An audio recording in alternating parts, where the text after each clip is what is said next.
सोचिए क्या होता है जब डिप्लोमेसी यानी कूटनीति की हर कोशिश फेल हो जाती है।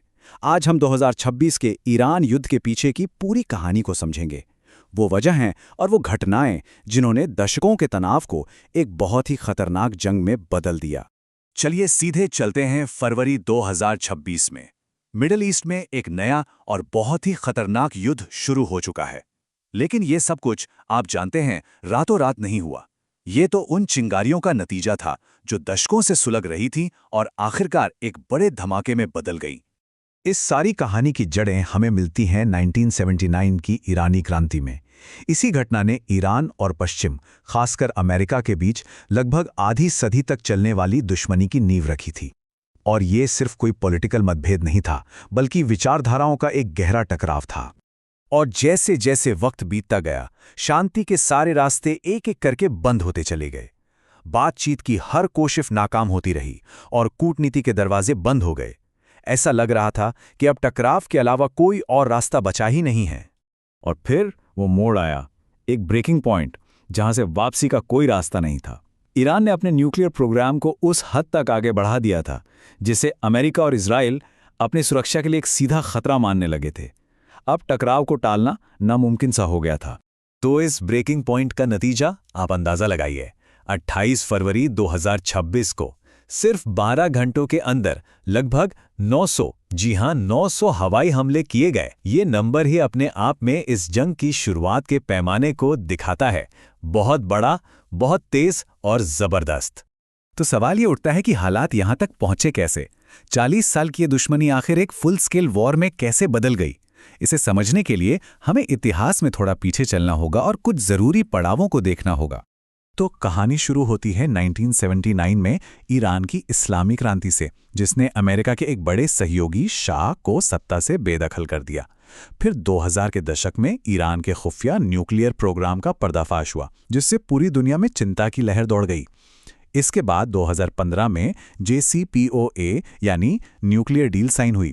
ये एक ऐतिहासिक समझौता था जिसका मकसद था ईरान के न्यूक्लियर प्रोग्राम पर लगाम लगाना और बदले में उस पर लगे आर्थिक प्रतिबंधों में ढील देना।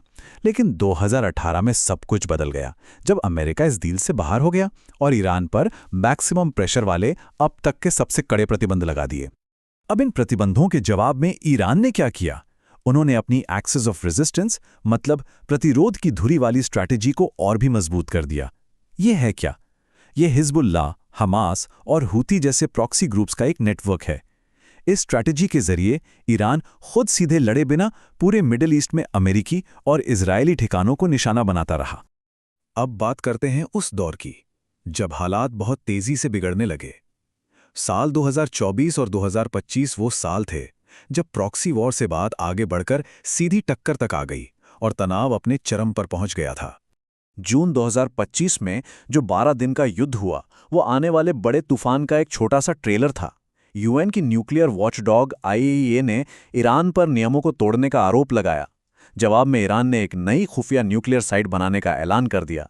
इसके ठीक बाद इजरायल और अमेरिका ने ईरान के ठिकानों पर बड़े हवाई हमले किए और फिर ईरान ने भी कतर में एक अमेरिकी बेस पर मिसाइलों से जवाबी हमला किया। एक कमजोर सीज फायर ने इस लड़ाई को कुछ समय के लिए रोक तो दिया, लेकिन जो असली तनाव था वो बना रहा। 2025 के आखिर तक ईरान एक अजीब से विरोधाभास में फंसा हुआ था। एक तरफ देश के अंदर इकोनॉमी तबाह हो रही थी, पूरे देश में विरोध प्रदर्शन हो रहे थे और सरकार उन्हें बेरहमी से कुचल रही थी। लेकिन वहीं दूसरी तरफ बाहरी मोर्चे पर ईरान के इरादे और भी बुलंद हो रहे थे। वो चुपचाप अपने न्यूक्लियर प्रोग्राम को तेज कर रहा था और न्यूक्लियर ब्रेकआउट के करीब पहुंच रहा था। ब्रेकआउट टाइम का मतलब है वो समय जो किसी देश को एक एटम बॉम्ब बनाने के लिए जरूरी सामान तैयार करने में लगता है, और ये समय जितना कम होता है खतरा उतना ही बढ़ जाता है। और इसी माहौल में जब बातचीत के सारे रास्ते बंद हो चुके थे, 28 फरवरी 2026 को ऑपरेशन एपिक फ्यूरी शुरू हुआ। चलिए अब देखते हैं कि इस हमले के पीछे क्या मकसद थे और इसे कैसे अंजाम दिया गया। ये कोई छोटा मोटा हमला नहीं था, ये एक जबरदस्त और पूरी तरह से प्लान किया हुआ हमला था। अमेरिकी और इजरायली सेनाओं ने एक साथ ईरान के न्यूक्लियर ठिकानों, मिसाइल लॉन्चरों और एयर डिफेंस सिस्टम पर निशाना साधा।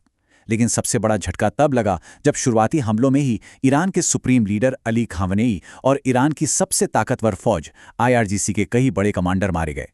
अच्छा, अब अमेरिका और इजराइल के नज़रिए से देखें तो इस हमले के पीछे 4 बड़े कारण थे। पहला, न्यूक्लियर खतरे को जड़ से खत्म करना, जिसे इजराइल अपने वजूद के लिए खतरा मानता था।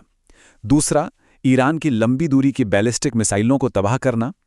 तीसरा, ईरान अपने प्रॉक्सी ग्रुप्स को जो सपोर्ट देता है उसे बंद करना। और चौथा, उस मौके का फायदा उठाना जब ईरान अंदर से कमजोर था। लेकिन जैसा कि हमेशा होता है, कहानी का एक दूसरा पहलू भी है। ईरान का नज़रिया इससे बिल्कुल अलग था।